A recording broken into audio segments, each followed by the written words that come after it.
pues de una u otra forma se revivió el caso Ayotzinapa en un asesinato pues muy lamentable de un miembro, de un personaje, de un joven que participaba dentro de la normalidad de Ayotzinapa y participó en aquel evento de la famosa puerta del Palacio Nacional, y que de ahí, por alguna razón extraña, coincidental o diocesencia, al día siguiente es asesinado por un policía en Guerrero. Así es, en Tixla Guerrero. En Tixla Guerrero.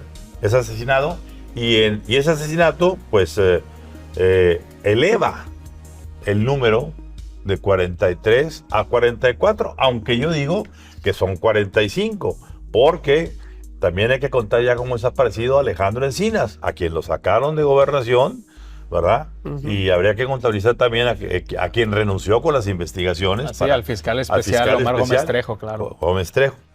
Y ahí sería ya el 46. Es decir, el conteo de Ayotzinapa no solamente se ha resuelto el caso como lo prometió el presidente. Y bueno, este caso de Ayotzinapa me recuerda a la mitología de Ícaro, este personaje que de una u otra forma se hace de unas alas de cera para ascender al sol y ser tan brillante como el sol y sentir el poder que le daría eso, y termina porque el calor del sol derrite las alas, de la cercanía derrite las alas, e Ícaro termina donde termina, claro, caído, donde no hay alas. Bueno, eso le pasó a López Obrador. López Obrador pidió las alas prestadas de Ayotzinapa para ascender al sol, es decir, al poder. E hizo de Ayotzinapa su número uno, su objetivo número uno de reivindicación nacional al pueblo, clamando por sus desaparecidos. Una promesa de campaña. Promesa de campaña, number one. Pero ¿qué pasó? Se puso las alas y conforme fue acercándose al sol, descubrió que el sol era color verde olivo. Y la temperatura de ese color verde olivo derritió las alas. Y el señor cayó y hoy se está estrellando en el suelo. ¿Por qué? Porque a la hora que el señor Alejandro Encinas empezó a decir, aquí hay militares, aquí huele a verde olivo, aquí vamos a consignar a 8, aquí la fiscalía los tomó y los mandó a prisión, de pronto las alas se derritieron en la 4T y todo se cayó y había que deshacer, no la verdad histórica atribuida a Murillo Karam y a Cerón, sino la verdad histérica. Y ahora, pues hombre, con este episodio de Guerrero y todo lo que está ocurriendo, pues se está reviviendo, no apagando el asunto de Ayotzinapa. Rodrigo.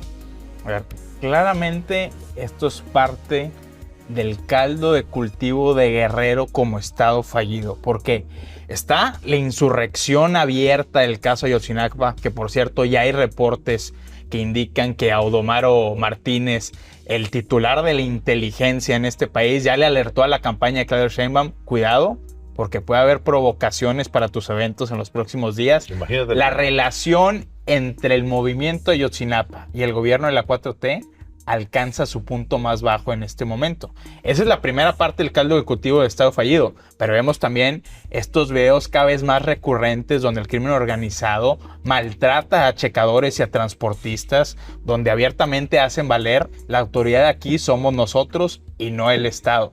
Y qué decir del asesinato también de personajes políticos y candidatos, y personajes incluso como el ex suegro de la gobernadora Evelyn Salgado,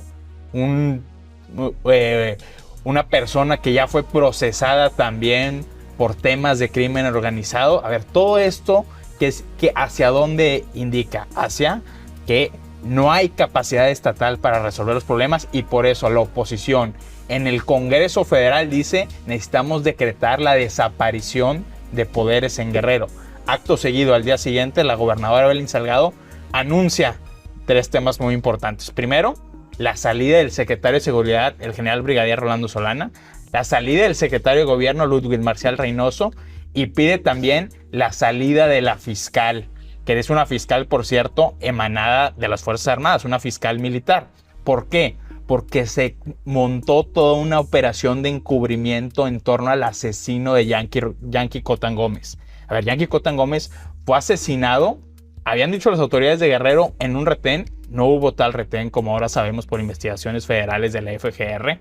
Fue asesinado, dicen ellos, las autoridades de Guerrero, o dijeron en su momento, como para repeler una agresión. Ahora sabemos que las pruebas de balística indican que solo hubo disparos de afuera hacia adentro. Y que, por cierto, a ver, mientras estaban las autoridades departiendo esta versión falsa en la madrugada del viernes de la semana pasada, había uno de los estudiantes de la camioneta detenido de manera clandestina, secuestrado, privado de su libertad en una comunidad cercana a la carretera Chilpancingo. Esto, por donde se le vea, es un escándalo. Y viene después la fuga. Y viene después la fuga. Conveniente. Que, por cierto, la Fiscalía de Guerrero dice que no se hace responsable, que hay que ver a quién se le escapó, que nunca estuvo bajo su custodia. Y otro elemento también que enrarece el ambiente, que es, digamos, la privación de libertad o la desaparición temporal durante algunos días de 2 agentes federales de la Fiscalía General de la República asignados a la investigación de ese asesinato. Así o más claro.